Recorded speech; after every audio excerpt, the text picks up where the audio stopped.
नमस्कार दोस्तों, स्वागत है आप सभी का ज़िंदगी एक सफ़र कहानियों में। आज का शीर्षक है दो भाइयों की कहानी। ये कहानी दो भाइयों की है। बड़ा भाई रोहित का बहुत बड़ा कारोबार था। उसकी पत्नी शारदा बहुत अच्छी थी।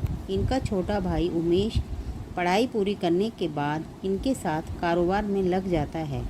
उमेश अपने भाई भाभी को माता पिता की तरह मानता था, उनका बहुत आदर करता था। कुछ दिनों बाद उमेश का विवाह सुमन से हो जाता है।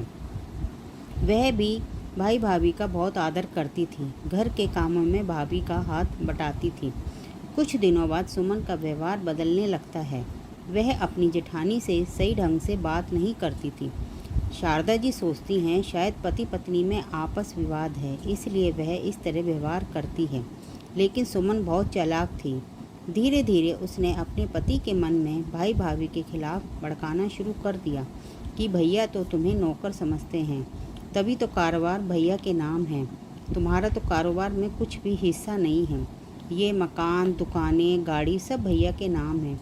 उमेश ने सुमन से कहा कि भाई और भाभी मेरे माँ पिताजी के समान हैं।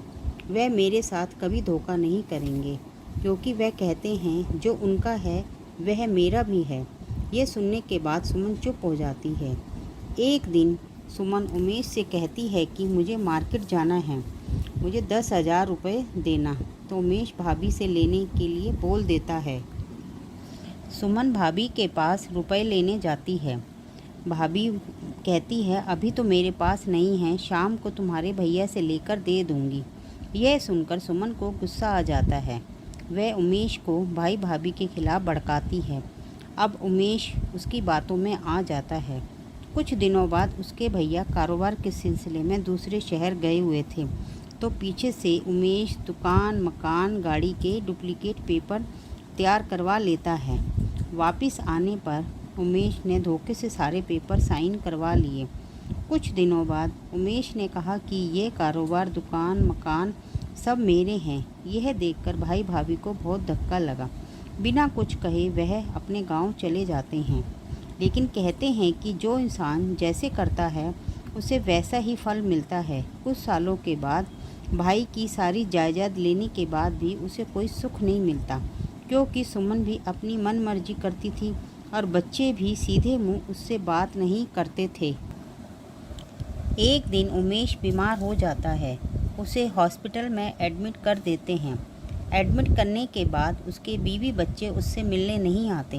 वह नर्स से पूछता है किसी का फ़ोन आया या कोई मिलने आया था। नर्स मना कर देती है। तभी उसे भैया की याद आती है। भैया को फ़ोन करता है। पहले तो फ़ोन उठाते नहीं, लेकिन दोबारा फ़ोन करने पर उठा लेते हैं और बोलते हैं क्या हुआ, मुझे फ़ोन क्यों किया। उमेश रोता है तो भाई पूछते हैं क्यों रो रहा है। वह कहता है भैया मैंने आपके साथ बहुत बड़ा धोखा किया, सब कुछ ले लिया। भाई बोलता है कुछ काम है तो बोल, मैं तो पुरानी बातों को भूल गया हूँ। भैया मुझे माफ़ कर दो। भाई बोलता है मैं फ़ोन रखता हूँ। तभी उमेश बोलता है कि भैया मैं अस्पताल में हूँ। भैया ने पूछा क्या हुआ। मेरा शुगर लेवल बढ़ गया था। भाई फ़ोन रख देते हैं। उमेश सोचता है भैया ने ठीक किया जो फ़ोन रख दिया, क्योंकि मैंने उनके साथ बहुत बड़ा छल किया था। तभी नर्स बताती है कि आपसे कोई मिलने आया है। भाई को देखकर उसकी आंखों में आंसू आ जाते हैं। भाई प्यार से उसके सिर पर हाथ रखते हैं। वह भी रो पड़ते हैं। वह पूछते हैं कि तू अकेला है, तुझसे मिलने कोई नहीं आया। उमेश ने बोला बीवी और बच्चे वीडियो कॉल कर लेते हैं, उनके पास मेरे लिए टाइम नहीं है। सुमन के कहने में ही आकर मैंने अपने माँ बाप समान भाई भाभी को धोखा किया। भगवान मुझे कभी माफ़ नहीं करेंगे। दोनों भाई गले मिल जाते हैं। कृपया करके इस चैनल को सब्सक्राइब करें, लाइक करें और ज़्यादा से ज़्यादा शेयर करें। धन्यवाद।